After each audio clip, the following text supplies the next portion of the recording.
Thank you guys.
cumpărasem, cumpărasem de la... I-am dat-o lui tata, băi. Erau și lui tata să moară ce am ascult. Am fost cu țiganul astăzi.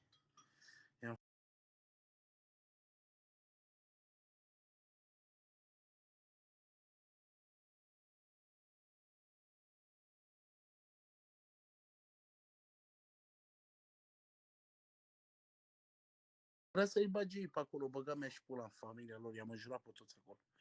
Zic, nu. Zic, nu vă e rușine că omorâți oameni în masă de 2 ani de zile? Nu vă e rușine că de meseria asta?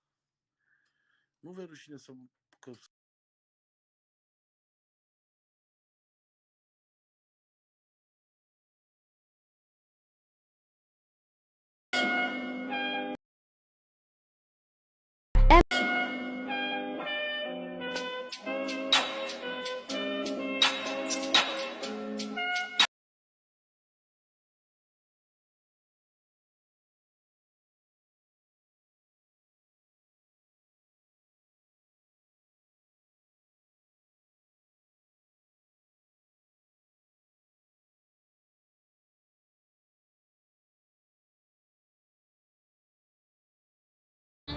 is like this is the time to stand up, to wake up, to go to protest. I know it could be scary, but this is the only thing you can do, and this is probably the only thing that will stop it. Ukraine-Russia crisis will return in just a moment. Stay with us.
Sunt la 57.000 de puncte de clasament.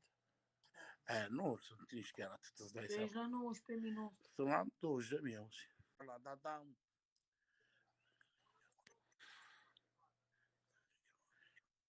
Da. Da, frate, normal. Roxana Patrick, te pup. Băi, vă rog frumos, acum după meciul ăsta, când ies și eu și mergem toți odată acolo și spamăm toți, de la perversul, să fie pe ecran numai de la perversul, mâncava și cu aia voastre, că stau și eu acolo cu el la meci și dăm și noi frumos în ei. Dăm drumul la tap.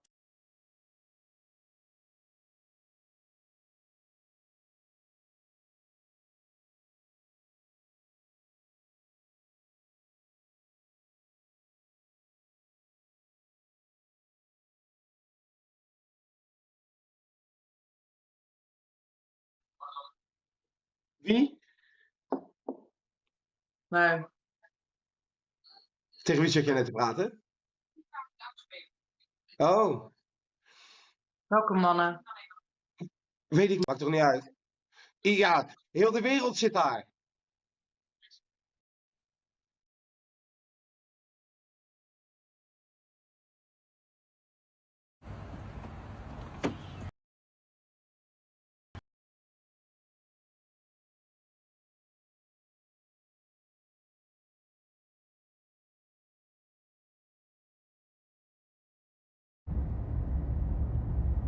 Vreau ca toată lumea, suntem 2000 de oameni aici, la ora 10, dacă aveți plăcere, bineînțeles, să intrați la BB Family pe live, pentru că are meci oficial cu Otilia și vreau să o susțin.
Got these diamonds on my body. If you with it, then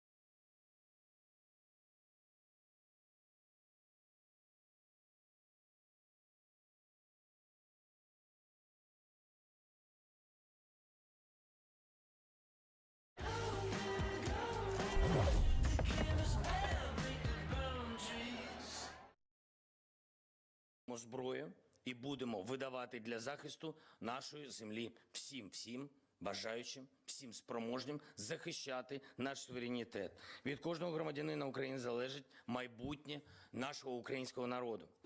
The president also urged Ukrainians to donate blood for wounded soldiers. Scores of troops have been killed so far. Now here's a look at what Ukrainians have been experiencing this Thursday. Okay.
People like going to the work like usual.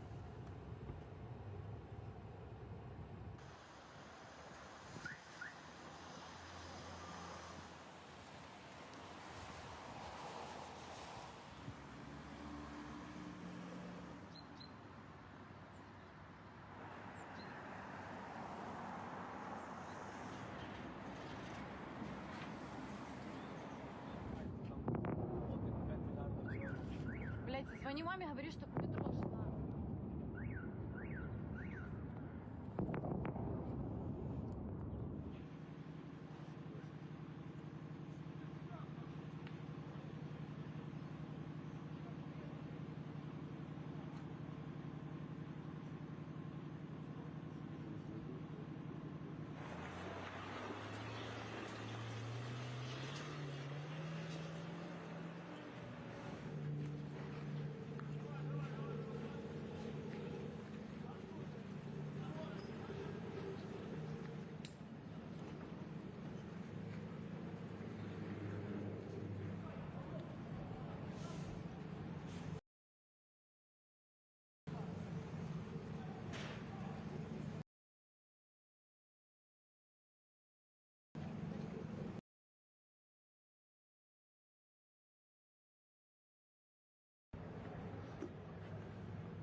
Да нет, там я видел рубашку, там все равно. Там целые? Я посмотрел уже.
First, our top story this hour. Russia has launched a full-scale military invasion of Ukraine.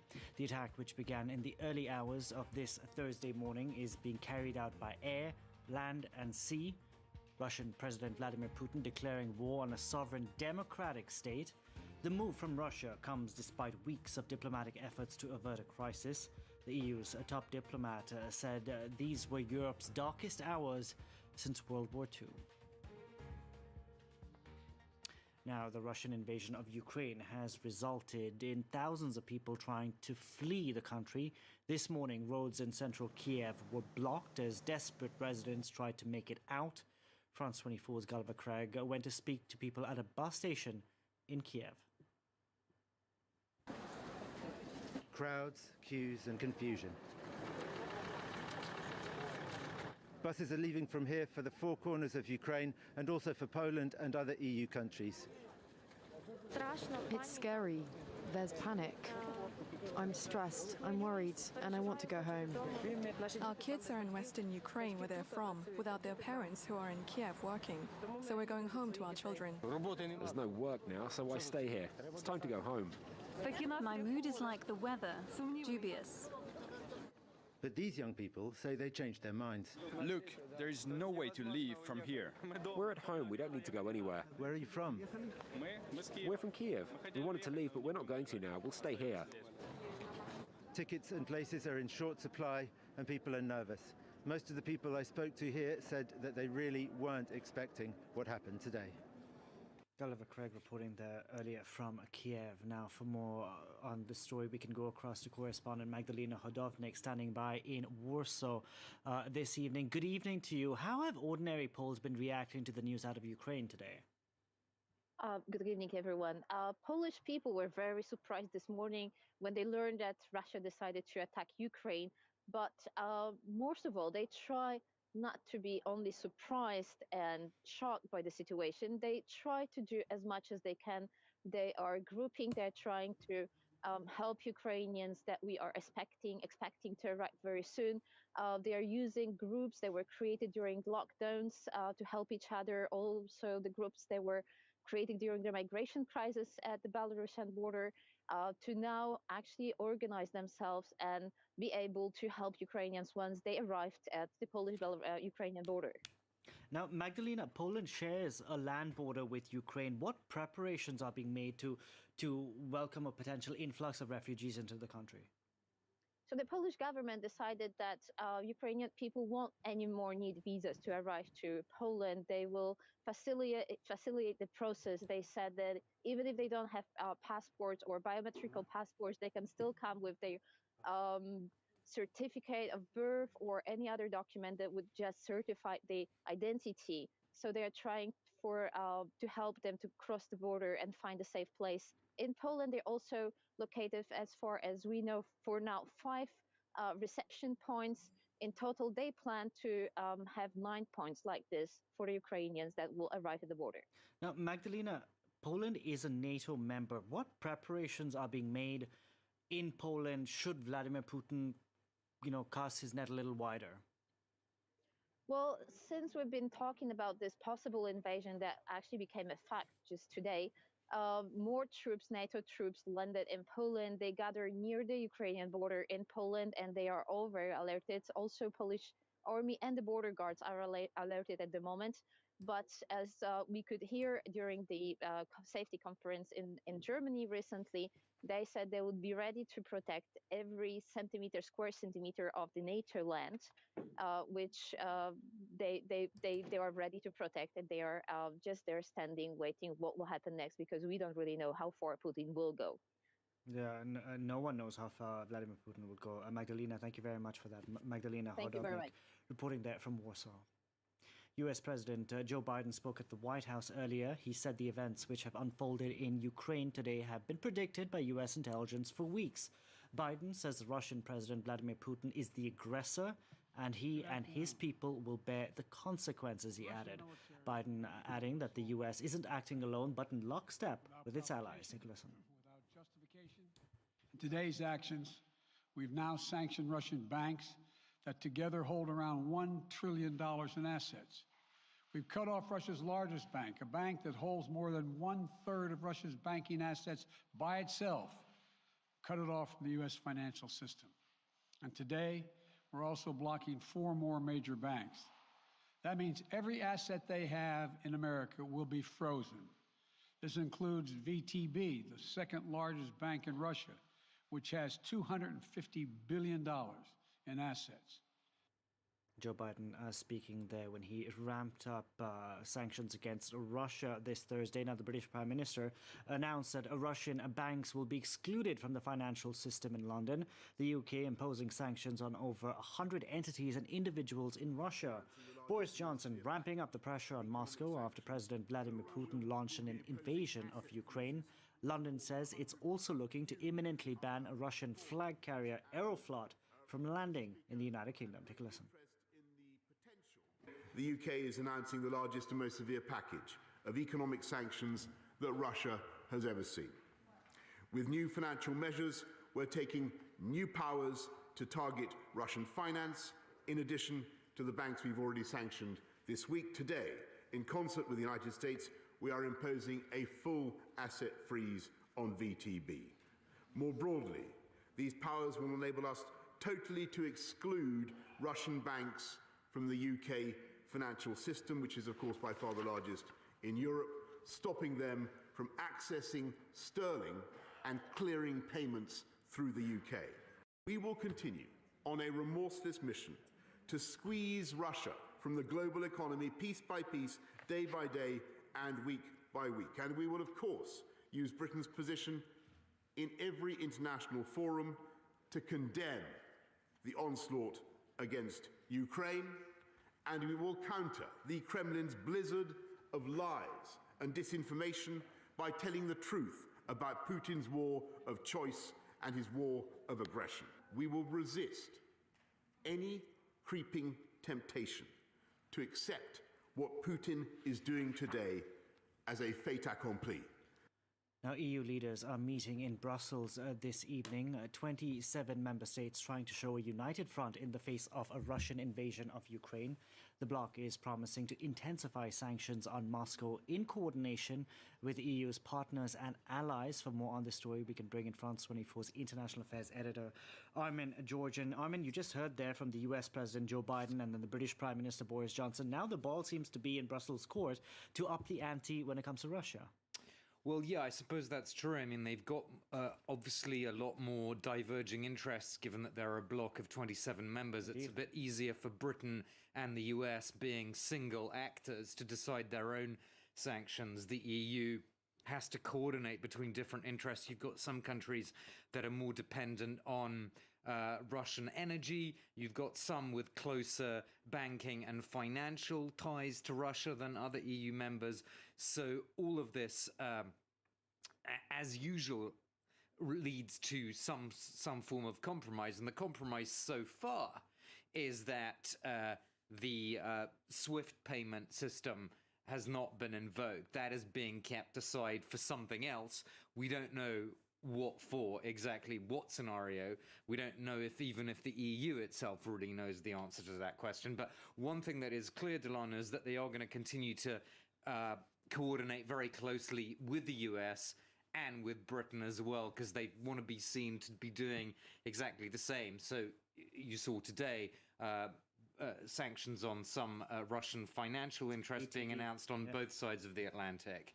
So I think they're going to try and keep moving, ratchet things up, but in very close consultation. But clearly the Ukrainians won't be happy, because they have been calling for the US and its allies to kick Russia out of the SWIFT banking system, which would knock 5% out of Russia's GDP, essentially. Yeah, there's been, certainly on social media, the various people that I've been looking at, just the reactions from people in Ukraine.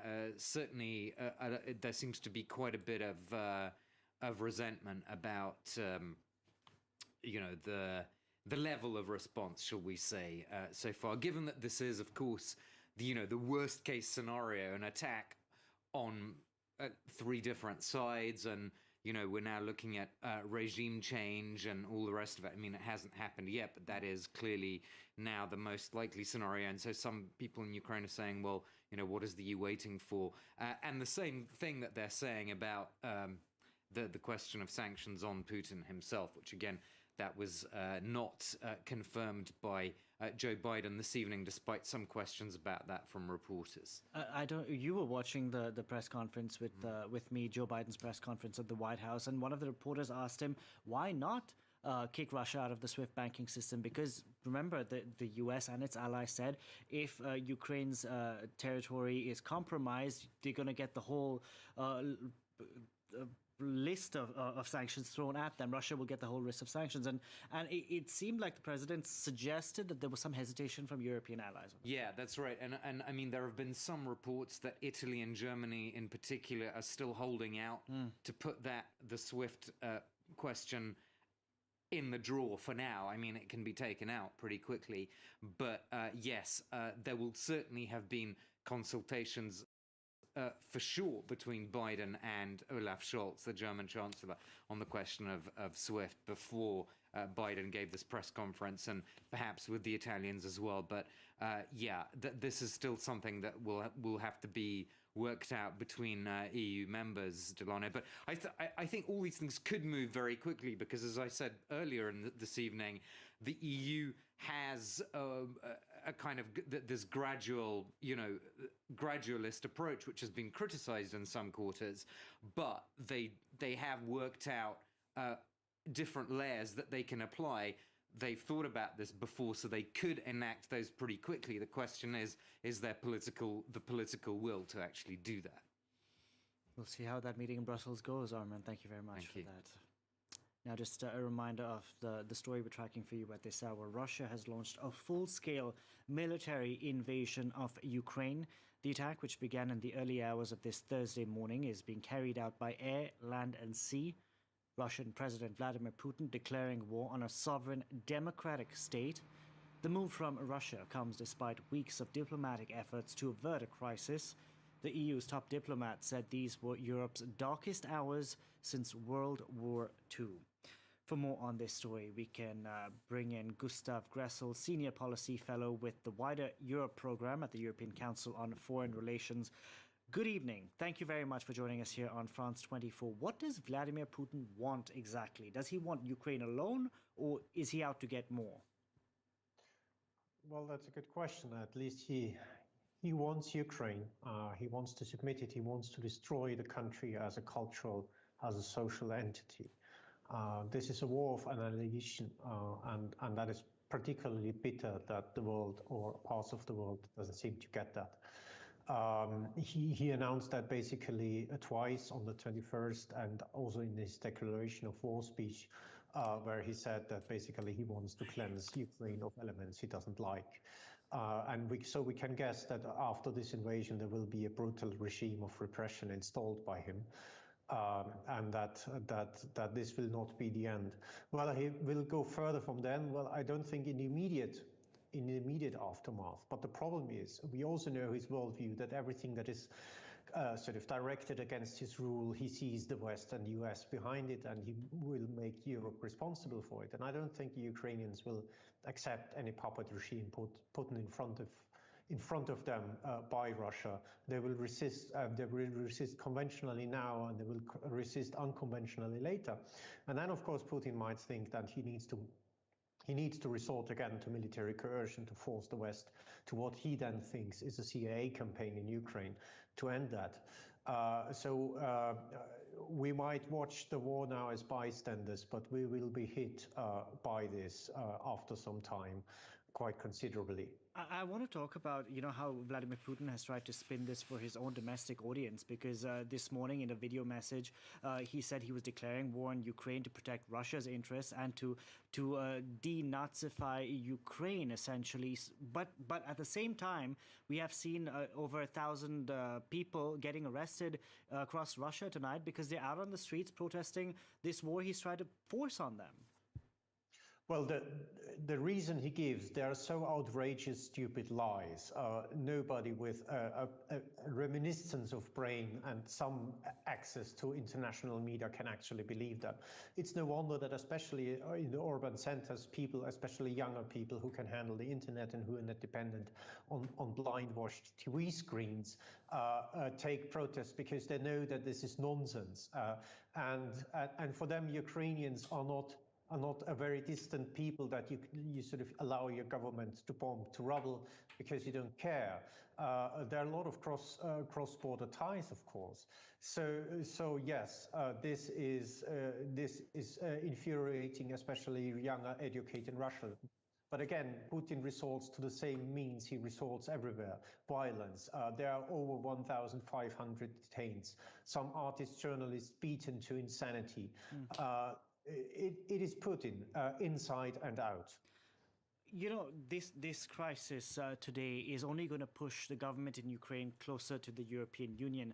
How far is the EU willing to go, do you think, to embrace Ukraine? Membership? Is that on the cards? Because that's something they want.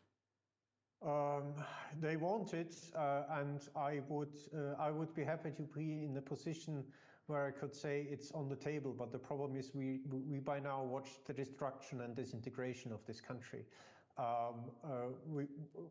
Whenever we know what's left of it, and whenever it whatever occupies then regains freedom, I would very much hope to welcome them in European arms. But we need to be realistic that this is further away from now than it has been 24 hours ago. I want to talk about the measures which the UK and the US have announced this evening. We don't know what the EU has up its sleeve yet. They will announce it shortly. Clearly, Russia is staying in the SWIFT banking system for now. That's going to be something Vladimir Putin will be very happy about.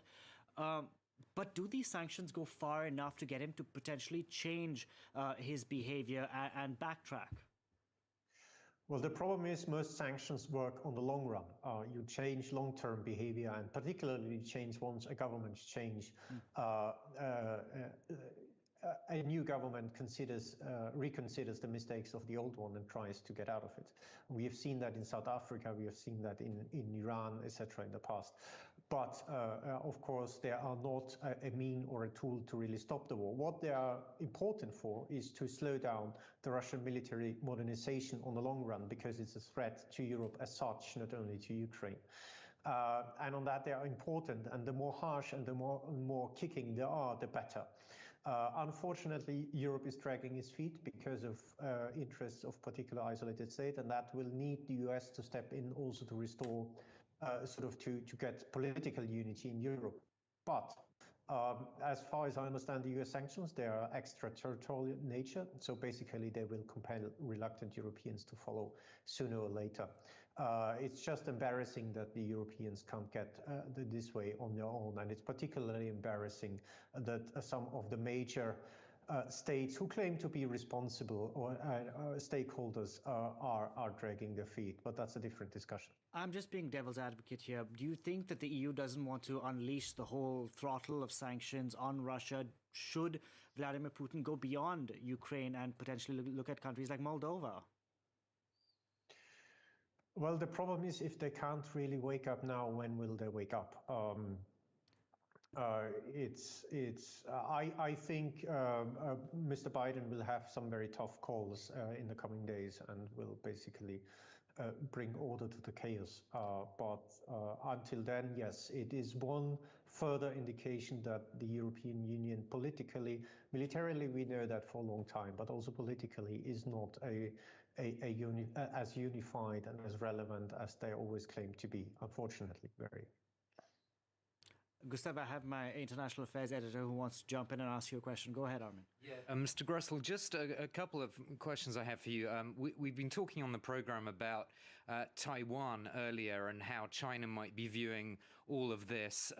Just if you have any thoughts of that, and also not exactly related to that, but do you think the whole Afghanistan disaster played into Putin's calculations about how much the West was going to stand by allies, or do you think that he would have probably planned this long before what happened in Afghanistan? So in Afghanistan, yes, but in a different way. Afghanistan convinced Russia that America is seriously about retrenching, and they would retrench and withdraw from other parts of the world, and they are not afraid of cutting losses. And he started to probe whether Eastern Europe is another theater they might just cut loss and withdraw. So it has of course emboldened him. The second thing is on Asia, on Taiwan. I mean, the reason, I'm not an Asia expert, but the reason why Japan or Australia imposed sanctions on Russia as well is, of course, because they fear that this is closely watched in Beijing, and they will draw consequences from how far the US stands behind Taiwan. However, that said, I think that Beijing also knows that the US-Taiwan relation is of a different nature than the relationship with Ukraine, because it's of course older and there are more legal support measures in place, and sort of course for the entire alliance structure in Asia, even though there is no explicit guarantee for Taiwan, there are implicit guarantees, and implicit is even stronger than what we had with regard to Ukraine. So I think, of course, the Chinese are watching this very closely, and the Chinese see this as an interesting trial balloon. But I am quite confident that they also know the differences between theaters, and that they just don't sort of rush into overgeneralized conclusions on this. But I mean, the bottom line is that, of course, the Russian-Chinese entente, if we may say so, against the US and against the Western predominance as such is getting closer, because of course China will help out Russia economically, but it will take the hit from the West, and these parties strategically understand each other. Gustav Gressel, thank you very much for joining us on the program. And some news just coming into us from Brussels. The European Union has agreed to a new round of sanctions for Russia over the crisis in Ukraine. European leaders agreeing to impose new sanctions on Russia's financial, energy and transport sector, as well as impose export controls, and the bloc also blacklisting more Russians over Moscow's invasion of Ukraine. We'll talk about that in just a moment. I'd like to bring in France 24's business editor, Kate Moody. Good evening, Kate. Hi, Delano. We've had a raft of sanctions imposed today, now from the European Union, the United States, the UK. One area where all allies seem to be split is over kicking Russia out of the SWIFT banking system. Yeah, it's going to be interesting to hear what European leaders have to say when they come out with those sanctions later. Analysts had described removing Russian banks from SWIFT as the sort of nuclear option of financial sanctions. Now, SWIFT is a Belgian-based platform that connects about 11,000 financial institutions in 200 countries around the world. It's a sort of messaging service that facilitates international payments. It's been described as the central nervous system of international financial transactions. Being cut off would make it not impossible, but very difficult and expensive for Russian banks to carry out cross-border transactions. So things like being paid for energy exports or paying for imports. Now, it has been reported that Russia has developed its own sort of parallel system to bypass SWIFT with limited success. Looking back, Iranian banks were kicked out of SWIFT back in 2012. That was one of the sanctions the analysts say contributed to bringing Tehran back to the negotiating table, leading to that 2015 nuclear deal. We did see Iranian oil exports plummet during that period where banks had no access to SWIFT. This is what appears to be one of the few areas really where Western allies really are struggling to reach agreement. Boris Johnson earlier suggested that he was in favor of pushing for Russian banks to be cut off. Joe Biden said it remains an option, but not one that European leaders seem to want for now. He said that the combined other sanctions on Russian banks were actually going to be more effective than kicking them out of SWIFT. It's absolutely an area to keep an eye on, and especially when we get more details out of Brussels there. Indeed. Now, one of the announcements out of London today is that the UK is banning Russia's flagship carrier Aeroflot with immediate effect, it sounds like. Yeah, UK authorities have already rescinded Aeroflot's foreign carrier permit, so it will not be allowed to operate within the United Kingdom until further notice. Aeroflot has been operating daily flights between Moscow and London. It's the carrier of choice for a lot of wealthy Russians who do business or own property in the UK. It has about 2,000 flights every single month to airports that are based in NATO countries, including Turkey, Italy, Germany, France, and of course the UK. So it'll be interesting to see whether the European Union follows suit there. Joe Biden didn't mention Aeroflot, although it is a company that was banned in the United States for most of the 1980s. The Russian state owns about 57% of that airline. For frequent flyers, it's perhaps worth pointing out it is part of the SkyTeam alliance, along with Air France, KLM, and Delta. The Russian airline is also a major sponsor of Manchester United, the football club facing growing pressure to cut its ties. That sponsorship deal currently worth about £40 million. Oh, we'll see how this pans out. Now, talk us through how oil and gas prices have reacted on the markets today. Clearly under pressure. Yeah, well, oil prices had been flirting with that $100 mark throughout the week. Nearly as soon as news of the invasion broke earlier this morning, we saw the international benchmark Brent crude breaking right through for the first time since 2014. Brent did trade as high as about $105 per barrel earlier on. It has since dropped to just below 100, currently 99.40 per barrel. US WTI also nearly hit triple digits, but it scaled back down just to about 93. The concern, of course, is that already strained global supplies could be further interrupted by this spiraling conflict. The price of natural gas in Europe soared as much as 50% earlier on, settling up about 33% higher than yesterday, still not quite at the peaks that we saw back in December. You can see the price of a megawatt hour of European natural gas is about 118 euros. A year ago, it was trading at around 20 euros per megawatt hour, so certainly a huge shift. This is, of course, related to the fact that Russia provides about 40% of Europe's natural gas needs. This rise in oil and gas prices is going to be felt around the world, not just here in Europe, because petrol and gasoline prices everywhere are going to be higher. We know that energy prices have been driving inflation in many countries. That's going to be another major factor in the short term. And Joe Biden did address that in his speech earlier. He said the U.S. was monitoring global oil and gas supplies, coordinating with other nations, and that the U.S. could be ready to release further supplies from its own emergency petroleum reserves if necessary. Thank you very much for that, Kate. Kate Moody there with the business update, the business angle to this ongoing story we're tracking for you here on France 24. Russia has launched a full-scale military invasion of Ukraine. The attack, which began in the early hours of this Thursday morning, is being carried out by air, land and sea. Russian President Vladimir Putin declaring war on a sovereign democratic nation. The move from Russia comes despite weeks of diplomatic efforts to avert a crisis. The EU's top diplomat said these were Europe's darkest hours since World War II. Now, shortly after Vladimir Putin authorized a military operation, Russian armed forces and tanks rolled into Ukraine, encircling the country within hours and attacking from various fronts. In recent weeks, Russia massed close to 200,000 troops along Ukraine's borders. Emerald Maxwell reports. They mobilized before dawn, pouring across Ukraine's borders from multiple directions. Russian troops and heavy tanks arrived from the east into the regions of Kharkiv, Luhansk and eastern Chernihiv, and from the south, landing by sea at the cities of Odessa and Mariupol. Ukraine's border guards said troops also invaded from Belarus in the north, reportedly crossing near the border post of Senkivka. Tens of thousands of Russian soldiers have been stationed in Belarus, a Kremlin ally. The country's leader, Alexander Lukashenko, denied, though, that Belarusian forces were taking part in the operation. Before dawn, Russian missiles also rained down on Ukrainian cities. Explosions could be heard in Kyiv, and air raid sirens rang out across the capital. Fierce fighting broke out at a nearby military airfield. Meanwhile, the Russian army says it's made advances from the eastern front. They have broken through the front line of the layered, well-equipped defense of the armed forces of Ukraine.